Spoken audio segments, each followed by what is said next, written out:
Bienvenue sur mon podcast Live from the Heart. Je m'appelle Anne-Claire Méret, ça m'a pris des années de guérison, de thérapie et de coaching, mais j'ai finalement retrouvé le chemin de mon cœur, qui m'a mis sur la voie de la prospérité dans tous les domaines de ma vie. Aujourd'hui, je coach, j'enseigne, je crée des programmes, j'écris des livres, entre autres choses, et j'adore ça. Le monde se transforme à mesure que nous guérissons et que nous créons. Je sais que nous pouvons prospérer au niveau individuel aussi bien qu'au niveau collectif, si on retrouve le chemin du cœur. Nous sommes les initiateurs et initiatrices du nouveau monde. Alors on y va ? Si vous souhaitez créer depuis l'espace du cœur, vous êtes au bon endroit. Bonjour et bienvenue pour un nouvel épisode Live from the Heart. Aujourd'hui, je suis très heureuse d'accueillir Mina Gabari, qui est un vrai rayon de soleil. Elle est coach en développement professionnel et en reconversion professionnelle. Et elle fait aussi des bilans de compétences, mais pas que. Pour moi, Mina, c'est vraiment une personne très inspirante qui a osé suivre le chemin du cœur, pas une fois, mais de multiples fois, pour transformer sa vie et se réinventer à chaque fois. Mina, merci d'être là aujourd'hui.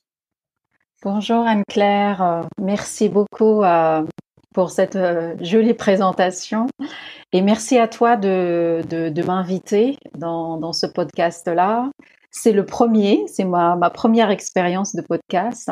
Donc merci beaucoup et bonjour à toutes les personnes qui seront amenées à écouter cet échange-là. Je suis très heureuse que tu sois là, je sens qu'on va bien s'amuser. Oui, on va essayer. Alors, je t'ai présenté en quelques mots avec principalement tes activités professionnelles, mais j'aimerais maintenant te laisser, toi, nous dire, avec tes mots, qui tu es, Mina. Alors, moi maintenant à cette question-là, je réponds pas forcément que je suis coach ou que je suis consultante en bilan de compétences. Je réponds que je suis investie en fait par une mission d'aider les personnes à être sur le chemin d'un métier passion, d'un travail passion. Je me sens dans l'action en fait, en tant que presque militante pour que le travail arrête de nous faire mal, pour que le travail arrête de nous rendre malades et qu'on arrête d'avoir peur de se lancer vers ce qu'on a vraiment envie de faire professionnellement. Ça fait du bien à entendre. Ouais. Est-ce que tu as toujours fait ça ou est-ce que tu as vécu toi-même le travail qui fait mal ? J'ai vécu moi-même le travail qui fait mal, c'est pour ça que je sais tellement de quoi on parle. J'ai pas toujours fait ça, je fais ça en réalité depuis peu. Et comme j'ai réussi à m'offrir cette possibilité-là et à aller chercher, à explorer sur une période finalement qui n'était pas très longue, mais comme j'ai mobilisé toute mon énergie pour trouver le chemin juste pour moi et qu'aujourd'hui je suis pleinement épanouie dans mon activité professionnelle, c'est pour ça en fait que je sais de quoi on parle et que j'ai envie d'offrir en fait à mes clients, au monde, la possibilité et dire que c'est possible d'arrêter de souffrir dans son travail, d'arrêter de s'ennuyer dans son travail, d'arrêter de faire un travail professionnel, un métier professionnel qui ne nous parle plus, on se sent plus utile ou même arriver au point, comme ça a été mon cas, de nous rendre malades. Qu'est-ce qui s'est passé pour toi ? Comment ça se fait que tu as décidé que ça devait changer ? Est-ce qu'il y a eu un point, un grand tournant ? Et ben en fait, c'est passé à peu près 1 an où c'était un état de mal-être, que ça commençait effectivement par plus envie d'y aller, par l'ennui, par une forme de souffrance intellectuelle où j'apprenais plus rien, où je m'ennuyais. Et en fait, j'ai pas vu arriver le mal-être, j'ai pas vu arriver la dépression jusqu'au jour où je n'arrivais plus à partir travailler. Et j'ai pris effectivement une période forcée. C'est que mon médecin a décidé de me mettre en arrêt. Et cet arrêt forcé, cette pause forcée par par un corps qui n'arrivait plus à suivre, par un état émotionnel complètement en détresse. Je n'ai pas eu le choix au début que d'être avec moi-même. Et donc ça a été la période à la fois la plus compliquée, mais tellement aujourd'hui précieuse que ça a été une opportunité formidable pour moi pour faire le point. Et cette opportunité-là, elle s'est présentée et elle m'a forcé en fait de la faire au début qui était sur un registre professionnel, hein, où je n'ai pas eu le choix non plus de la faire en fait sur une dimension globale de ce que je faisais, de comment je menais ma vie, quels étaient vraiment mes choix et mes orientations, que ça soit relationnelles, professionnelles, même au niveau de mes réseaux, en fait, de ma relation à moi, à l'autre et au monde.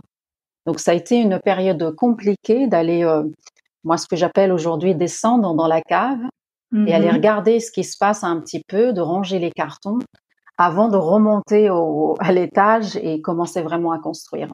Ouais, c'est ça. Magnifique. Donc, tu as dû suivre ton cœur aussi. Est-ce que tu penses que ton cœur, il t'avait envoyé des signes avant et que toi, tu les avais pas écoutés? Alors, il le faisait certainement, sauf que je n'avais pas le décodeur de ce langage-là.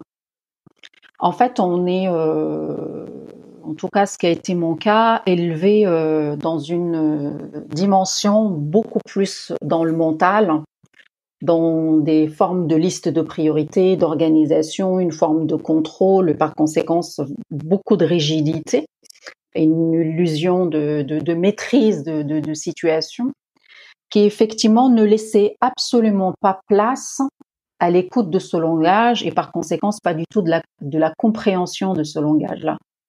La période et la parenthèse du mal-être au travail, et ce que je disais tout à l'heure, cette pause forcée, en fait, plus je commençais à descendre dans la cave, plus je commençais à comprendre mes schémas de comportement, plus je commençais à mettre en lumière mes croyances, plus je commençais aussi à descendre dans mon cœur et à écouter mon cœur. Parce que ça s'apprend. Pour moi, ce n'était pas évident, connaissant pendant des années une façon de faire, un cheminement bien déterminé, 100% dans le mental, dans le pour et le contre, le bon et le pas bon, le bon choix avec une pression de réussite, une pression de prendre la bonne décision, une pression du regard important de l'extérieur, ainsi de suite. Donc en fait, je descendais très très très très très très peu dans le cœur. Je le faisais pas du tout au début, mais j'ai commencé effectivement à explorer. J'ai commencé à apprendre à le faire. On m'a aidé à le faire. Donc à un moment donné, j'ai aussi demandé de l'aide parce que j'avais bien compris que j'avais beaucoup de mal à faire les choses toute seule. Et j'ai commencé effectivement sur ce chemin-là qui est aujourd'hui formidable, que j'applique dans toutes les sphères de ma vie et que pour choix de formation, de choix avec qui je vais être accompagnée, le choix de mes clients, les choix de mes relations amicales, les choix dans ma vie aussi amoureuse en fait, est basé aujourd'hui sur ce langage du cœur, sur cette pratique-là. C'est super beau à entendre.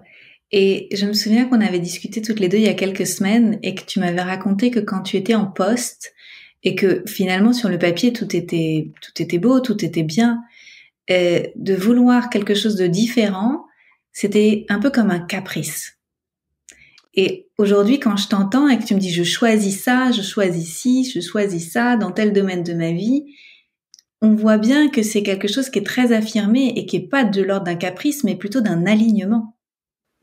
Absolument. Mais c'est-à-dire, on parle, on a l'impression qu'on fait un caprice. C'est beaucoup, moi, ce que j'ai vécu au début, quand j'ai commencé vraiment à dire j'ai envie de faire autre chose.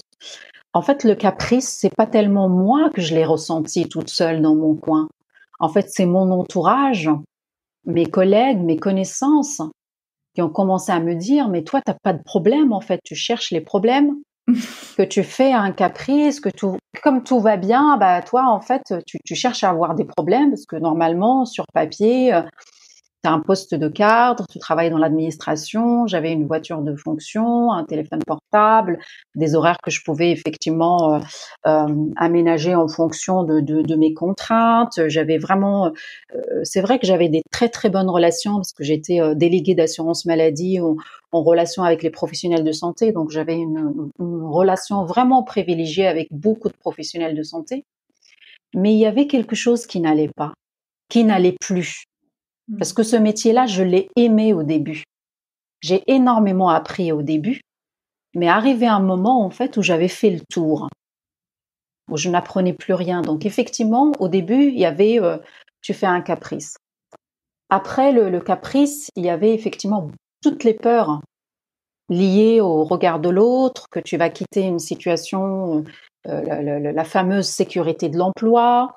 Mais qu'est-ce que tu vas faire? Et comme je ne savais pas vraiment ce que j'avais envie de faire, parce que je fais partie de ce pourcentage de population où, moi à l'époque, je me disais, j'ai pas de passion. Moi, j'ai pas un métier passion où je peux dire que je peux passer des heures à faire telle ou telle chose.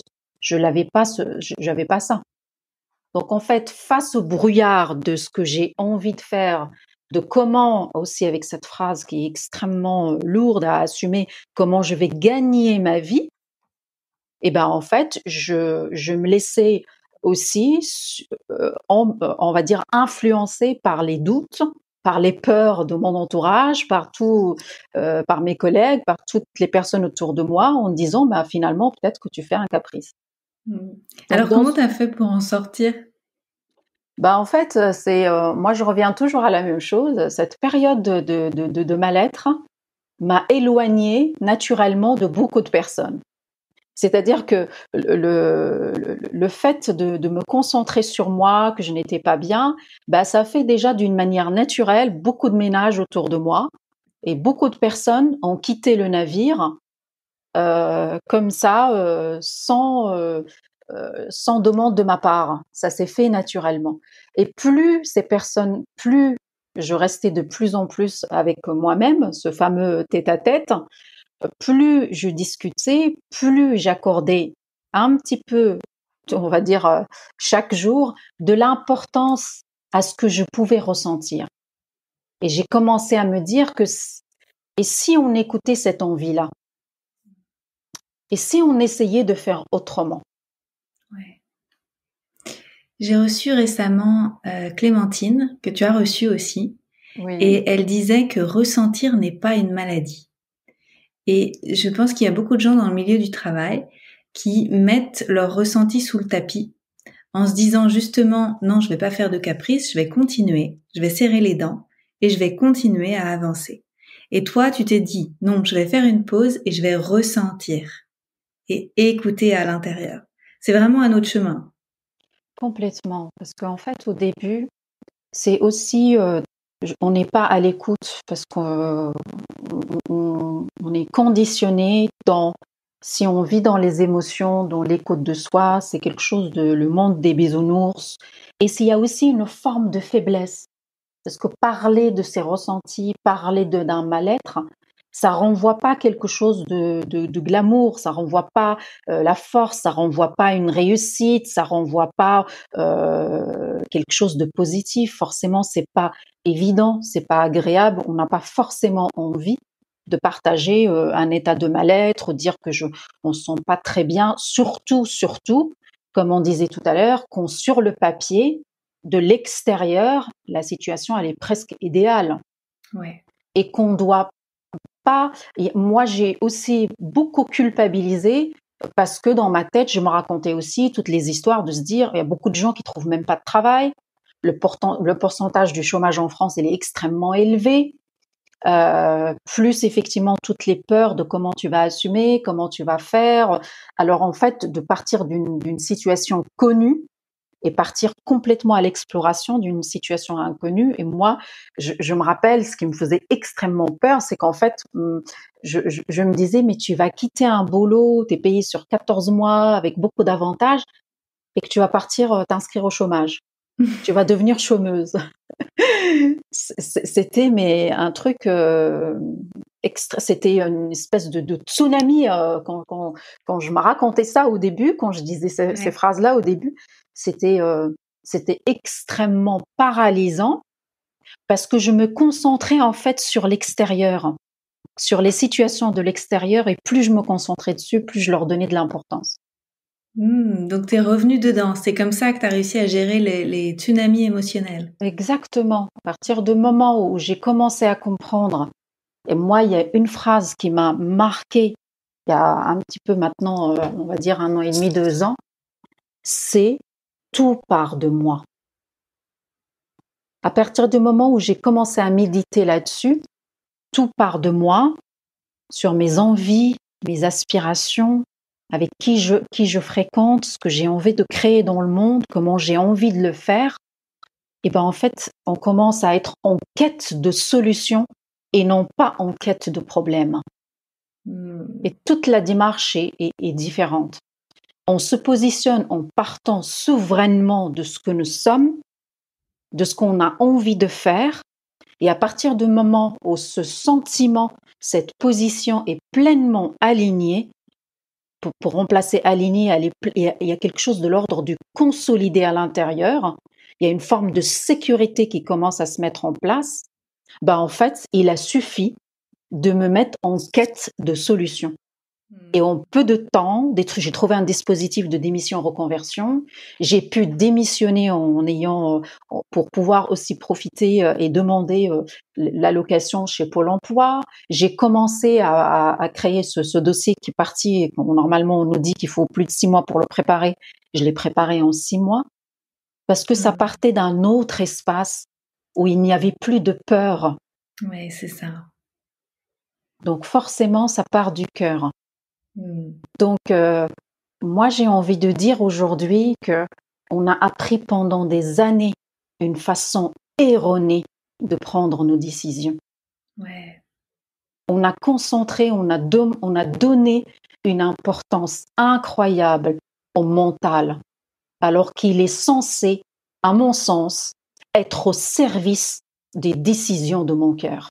Ouais. Et doit être là pour exécuter parfaitement ce que mon cœur demande. Et dès qu'on switch le fonctionnement et le cheminement dans ce sens-là, ben on retrouve une forme de fluidité, de logique, d'apaisement, mais inépuisable, parce que ça part toujours de nous. Ça fait du bien à entendre.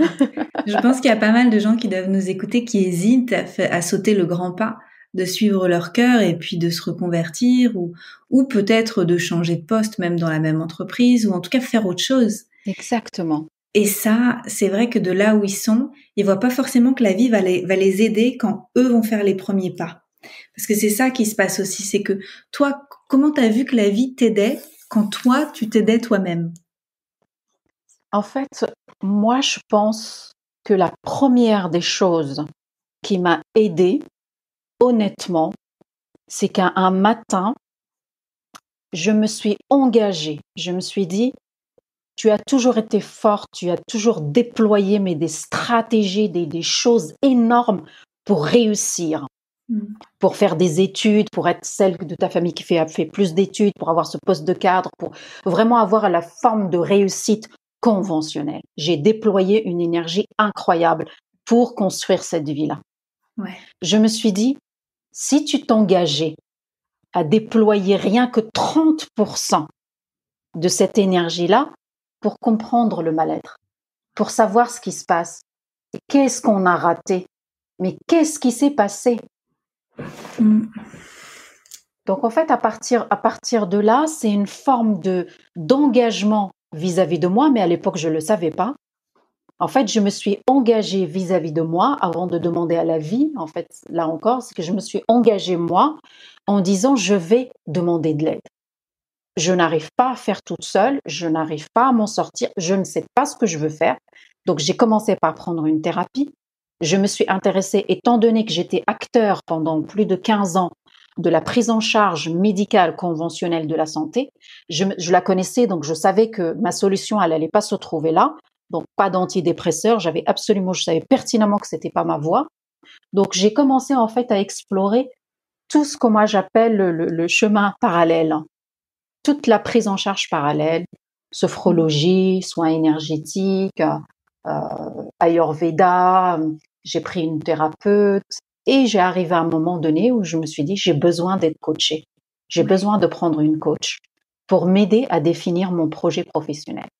Je voulais pas faire le bilan de compétences, parce que je l'avais fait il y a quelques années et j'avais pas forcément un bon souvenir, parce que j'avais fait, je me rappelle, beaucoup de tests et ça restait dans une prise en charge euh, professionnelle. Ça se limitait à mon portefeuille de compétences professionnelles. On n'avait pas abordé mes peurs, on n'avait pas abordé mes schémas limitantes, on n'avait pas abordé tout ce qui construit la base en fait. Et on n'a pas été chercher une vocation, on n'a pas été chercher une mission de vie. On a cherché des métiers en fonction de ce que je savais déjà faire. Oui, et c'est vrai que c'est important de le faire, c'est important d'avoir de poser ça sur le papier, mais si on n'aborde pas les peurs, les croyances, etc., il y a toute une grande partie du travail qui n'est pas fait. Et exactement, et que c'est pour ça qu'il y a un échec beaucoup plus important de nombre de personnes qui passent à l'action, et que ça reste une minorité des personnes après des bilans de compétences qui passent vraiment à l'action et qui concrétisent leur projet professionnel. Aujourd'hui, c'est pour ça que tu proposes les deux ensemble d'ailleurs. En fait, moi, quand j'ai commencé le développement professionnel, je me suis sentie de plus en plus appelée par la reconversion professionnelle, le changement de métier, et plus particulièrement, j'ai envie, voilà, moi je me suis sentie un peu investie par cette mission de la reconversion de métier patient dans la joie. J'adorerais aider un maximum de personnes avant d'arriver à la dépression, avant d'arriver au mal-être. De se dire à un moment donné, ça ne me convient pas, la situation ne me convient pas, je vais partir en quête d'autre chose. Donc, j'ai commencé effectivement à créer mes offres du coaching autour de la reconversion professionnelle et le développement professionnel dans un état d'esprit de changer pour se rapprocher le plus de ce qui nous fait vibrer. Donc, là-bas, c'était ça le démarrage. Et à un moment donné, je me suis dit, tu ne peux pas aborder la reconversion sans t'intéresser au bilan de compétences. C'est un premier pas de beaucoup de personnes dans le cadre de la prise en charge, mais c'est proposé de plus en plus. C'est entre parenthèses un petit peu démocratisé, où de plus en plus de salariés ou d'entrepreneurs ou des personnes peuvent le faire, le demander et faire au moins ce premier travail. Donc en fait, moi j'ai dit, tu peux pas révolutionner un petit peu, dépoussiérer, travailler dans la reconversion si tu ne travailles pas aussi dans le bilan de compétences. Donc en fait, l'idée, c'est que j'ai été me certifier pour faire des bilans de compétences et permettre à mes clients de faire valoir ou débloquer leur compte de formation dans le cadre d'une prise en charge, mais j'intègre une dimension du coaching en fait dans le bilan de compétences. C'est faire bouger les lignes d'un bilan de compétences conventionnel classique en intégrant la dimension d'une prise en charge globale de mon client. Bien entendu, c'est très important, le portefeuille professionnel, le portefeuille des compétences, les portefeuilles des valeurs professionnelles, c'est très, très important. Mais pas que. On a besoin d'une deuxième dimension qui, à mon sens, manquait dans le bilan de compétences, que moi j'intègre aujourd'hui dans l'offre de bilan de compétences que je propose, pour permettre aux clients, en fait, d'avoir une vue d'ensemble et de pas partir d'un CV pour dire je vais faire un autre métier, mais de prendre ce temps, ce que moi j'appelle cette parenthèse d'exploration, pour savoir vraiment, vraiment ce qui nous anime, ce qu'on a vraiment envie de faire. C'est vraiment, pour moi, c'est des réunir comme ça des environnements, des univers ensemble. C'est vraiment les métiers du nouveau monde. Et on évoquait ensemble que le nouveau monde est déjà là, mais que c'est vraiment à nous de créer nos métiers, de créer les offres qui manquent dans le monde, où on se dit, mais attends, mais ça c'est drôlement limitant, ça suffit pas. Il faut l'ajouter avec ça manque. Donc créons-le, et c'est ce que tu as fait en fait, tu as créé ton activité à partir de ce fait-là. Oui, j'ai créé en fait mon activité en partant de ce que moi j'avais envie, en partant de ce que je pouvais apporter et en partant effectivement d'un existant qu'à mon sens il n'est pas suffisant. Ouais. Et c'est ça pour moi le nouveau monde. C'est pour ça que lors de notre échange la dernière fois, je te disais, il faut aussi que nous, on arrête de parler d'un nouveau monde qui va arriver. Pour moi, il est déjà là et on est très nombreux à vivre dans ce nouveau monde. On est très nombreux à ne plus écouter qu'il faut de telle ou telle manière pour entreprendre, telle ou telle manière pour travailler, telle ou telle manière pour réussir. Même la notion, moi, ce cheminement-là, tout ce travail-là, tout ce que j'apporte à mes clients, c'est par moments même une nécessité de redéfinir les mots. Ouais. Repartir de ce que ça veut dire échec et même presque le gommer de mon vocabulaire s'il ne me convient pas, s'il ne me sert pas, s'il n'est pas là pour me permettre d'être vraiment au plus proche de ce que j'ai envie de faire. Et pour faire ce travail-là, on doit se débarrasser de tout ce qui nous encombre, dont nos conditionnements, de l'illusion du contrôle, de la maîtrise, de la fameuse réussite. Et réussir, c'est, je ne sais pas, un mari, des enfants, une maison, le chien. Voilà, on entend beaucoup le rêve américain, mais il y a énormément aussi en France l'image de ce que ça veut dire la réussite, de faire beaucoup d'études, voilà, c'est vraiment la réussite au regard de l'autre. Ouais. Et c'est là pour moi, le nouveau monde, c'est-à-dire de prendre ce qui fonctionne, de prendre ce qui nous permet d'avancer et de venir effectivement l'améliorer, parsemer, on va dire, vraiment des éléments importants du noyau, moi ce que j'appelle le noyau dur, de partir de la personne, que chacun part du soi. Parce que si on fait pas ce travail-là, on se retrouve effectivement sur le chemin paralysé par des peurs, ou on se retrouve sur le chemin de manque de légitimité, d'imposteur, ainsi de suite, parce qu'en fait, parce que finalement, nos métiers, notre vie, elle est au service de notre message. C'est pour ça, en fait, quand on se raconte, il n'y a pas de place pour la peur, il n'y a pas de place pour la légitimité ou pas. Oui. Parce qu'on se raconte, on est pleinement dans notre vérité. Donc, on ne se pose pas ces questions-là. À partir du moment où on commence à se poser ces questions-là, où on n'arrive pas à y aller, où les peurs nous empêchent de réaliser nos rêves, c'est parce qu'en fait, on n'a pas encore trouvé notre noyau dur. Ouais, c'est ça. Et donc, on essaye de faire et on fait comme les autres, et on marche sur des chemins qui sont pas les nôtres et qui vibrent pas suffisamment fort pour nous, et on se sent imposteur parce qu'on n'est pas revenu à l'intérieur pour trouver sa propre route. Exactement. Et on va copier le voisin, on va dire bah ça a marché pour elle, ou on va même être dans une dimension de jalousie, mais pourquoi on va travailler comme des malades alors que le résultat n'est pas à la hauteur de toute l'énergie déployée, on va être après sur le chemin de la déception, alors que si ça part du noyau dur, on regarde pas le voisin, et même si on regarde, on est plutôt dans l'admiration et dans à apprendre de son noyau dur à lui, que moi, de toute façon, j'ai le mien. C'est comme la question de ma place, ou beaucoup de clients ou que j'aide dans la recherche de leur place. C'est comme s'ils sont dans l'attente à ce que quelqu'un la donne, cette place-là. Ouais. Alors qu'il n'y a pas besoin de la réclamer ou de la demander ou faire quoi que ce soit. On l'a déjà. Par naissance, on l'a, notre place. Oui. Mais si on ne se connecte pas à ce noyau dur, on peut être perdu sur plein de chemins et on prend pas le raccourci au final, parce que le raccourci, c'est nous. Et nos projets, nos créations, parce que moi, par exemple, une fois que je me suis sentie mais pleinement, mais je me dis, j'ai envie d'aider les personnes pour vraiment trouver leur métier passion, c'était pas compliqué pour moi de décliner des offres. J'ai créé 360 degrés Parlons Reconversion et j'invite des personnes qui partagent leur expérience. Et en peu de temps, j'ai un programme, voilà, le programme est rempli, si je peux dire ça comme ça, jusqu'au mois de juin. Ouais. J'ai pas eu et toutes ces femmes, et bientôt ça va être aussi des hommes qui vont venir partager. Ça a été facile et fluide pour moi. Créer des soirées autour de la reconversion pour libérer la parole, c'était pas compliqué après. De créer une offre pour dire, voilà, d'aider une nouvelle voie, une nouvelle vie, pour aider des personnes à changer de métier ou à partir sur le chemin de la reconversion.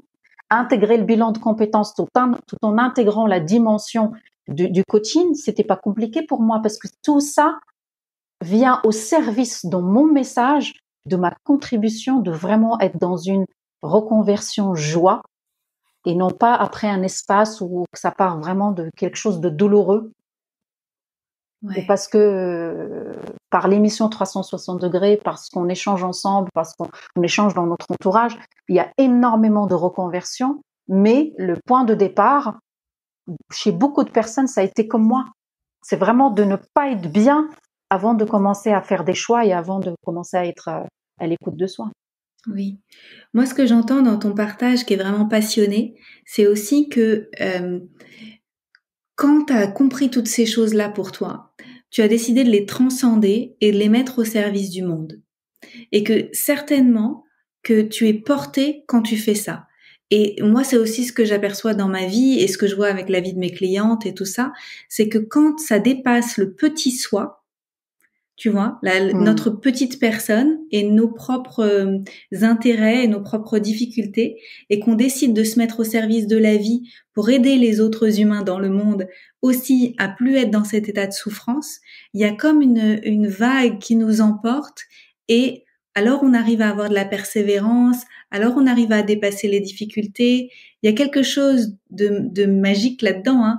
Mais tu vas me dire si c'est juste pour toi aussi, Mina. Est-ce que c'est ce qui s'est passé? Tu t'es dit, je vais me mettre au service des gens qui vivent la même chose et ça t'a dépassé?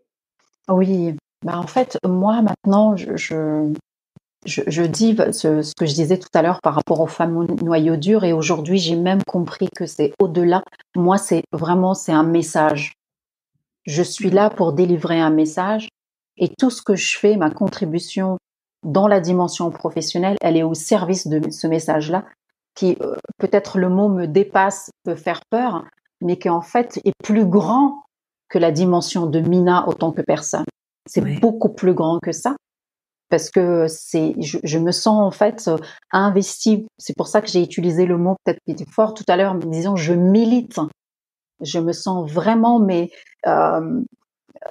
vraiment investie par cette mission-là, de aider un maximum de personnes de ne pas souffrir dans leur travail, de ne pas arriver à la souffrance avant vraiment de prendre, moi ce que je dis, le mur en pleine figure, vraiment d'être forcé avant de commencer à regarder les choses en face et à se dire oui, là j'ai un problème, de le reconnaître. Et en même temps, j'ai envie aussi de partager que tout ce que je suis en train de dire aujourd'hui, ce que j'ai réussi entre parenthèses à construire, c'est pas toujours fluide, facile. Non. C'est-à-dire qu'il y a aussi à intégrer une notion que maintenant, le plus important pour moi, c'est que je sais que je peux le faire. Si des difficultés se présentent, je trouverai des solutions. Parce que je suis beaucoup plus portée, encouragée par le message, par ma contribution en fait, que de rester en fait à tourner autour du problème et à perdre de l'énergie à regarder le problème. C'est-à-dire qu'il y a une forme de hauteur aujourd'hui que j'arrive à faire beaucoup plus facilement et rapidement en fonction des difficultés qui se présentent pour me permettre de contourner la situation et par moments même la mettre à mon avantage. Parce que certaines difficultés sont là justement pour nous permettre de corriger le tir. Ouais. On n'est pas sur la bonne trajectoire, c'est presque pour nous aider à se dire attention. Là, tu t'égares un petit peu, tu t'éloignes un petit peu et pour redresser la barre. Est-ce que tu aurais un conseil pour quelqu'un qui ose pas commencer? Tu sais, qui ose pas se lancer? Moi, j'aurais un conseil, c'est vraiment la personne n'ose pas le faire. Il faut pas hésiter à demander de l'aide. Parce qu'à un moment donné, on a beau regarder des vidéos, on a beau écouter des choses sur les réseaux sociaux, on a beau acheter des livres, des fois, on a besoin d'une grille de lecture différente. Moi, ce que j'appelle quelqu'un qui vient en fait lire dans les angles morts. Parce que les livres et tout ça, tout ce qu'on peut regarder, en fait, on le regarde avec notre prisme. On le regarde avec notre propre grille de lecture, avec notre niveau d'évolution et de conscience. Et on a besoin, le conseil, c'est de accepter, c'est s'autoriser à se dire, oser dire j'ai besoin d'aide et trouver la bonne personne en fait pour avancer. Ouais. Ça me parle. Moi aussi.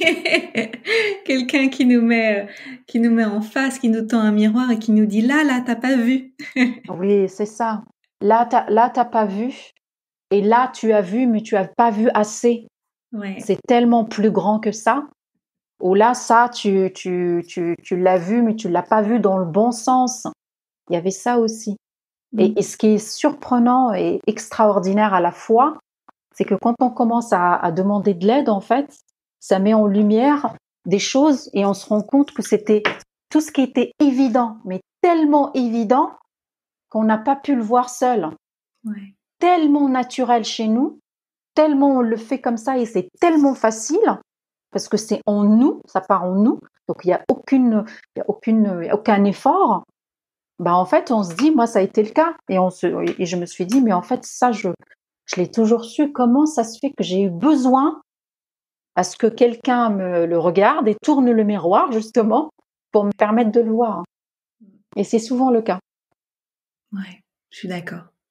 Qu'est-ce que tu crois qu'il va se passer, Mina, si demain, allez, dans la nuit, on dit que quelqu'un balance des poussières d'étoiles sur le monde et que tout le monde demain décide de suivre son cœur, de véritablement écouter ses ressentis, d'arrêter de maintenir des situations professionnelles inconfortables et se pose des vraies questions. Qu'est-ce que tu crois que qui va se passer à l'échelle collective? Bah, en fait, une vie dans le bonheur, dont en fait on est tous en quête de bonheur, d'un état de bien-être. Et si on fonctionne tous comme ça, et si on commence tous à s'autoriser à fonctionner comme ça, eh ben on va être en fait dans un état de bien-être collectif et mondial. Ouais, j'ai hâte. On n'aura plus besoin de coacher, Anne-Claire, on n'aura Non. plus besoin d'aider. Il y aura effectivement chacun dans son royaume, dans sa puissance, dans sa créativité et singularité, qui va venir proposer ce que l'autre ne peut pas, et il y aura une forme de complémentarité pour construire le tout. Donc il n'y a pas de concurrence, il n'y a pas de copier l'autre, il n'y a pas de jalousie, il y a chacun dans son monde, mais dans une dimension collective. C'est magnifique. Et comme tu dis, moi je sens aussi que c'est déjà là et que c'est pas demain, c'est dès aujourd'hui et que c'est vraiment à nous de le mettre en avant pour que les gens voient à quel point c'est déjà là. Exactement, parce que plus on leur dit c'est pour demain, c'est-à-dire qu'on est dans une forme d'attente Ouais. et que c'est pas concret et c'est pas palpable. Et même nous, je te disais la dernière fois, il faut qu'on arrête de le dire parce que c'est pas vrai. Toi, tu le vis, ton nouveau monde.